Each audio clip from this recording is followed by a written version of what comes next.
સુરત શહેરમાં ભેળસેળિયા તત્વો સામે તવાઈ બોલાવવામાં આવી છે। સતત છઠ્ઠા દિવસે પણ આરોગ્ય વિભાગે તપાસ કરી છે। 189 હોટેલ અને રેસ્ટોરન્ટમાં ચેકિંગ હાથ ધરવામાં આવ્યું। તપાસ દરમિયાન 110 હોટેલ અને રેસ્ટોરન્ટની નોટિસ ફટકારાઈ।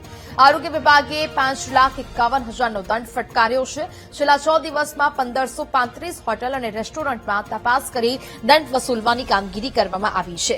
સતત છઠ્ઠા દિવસે પણ ચેકિંગ યથાવત જોવા મળી રહ્યું છે। સુરત શહેરમાં ભેળસેળિયાઓ તત્વો સામે તવાઈ બોલાવવામાં આવી છે।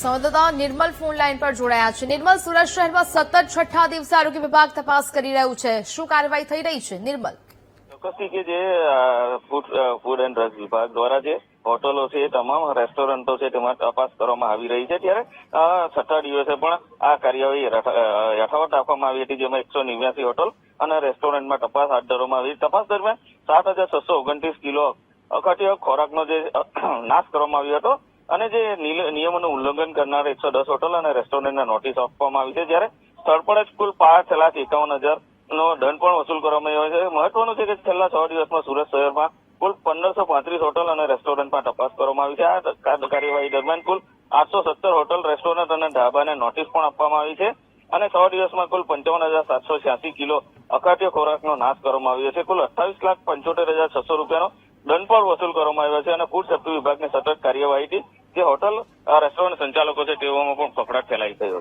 છે। બિલકુલ નિર્મલ, જાણકારી બદલ આભાર।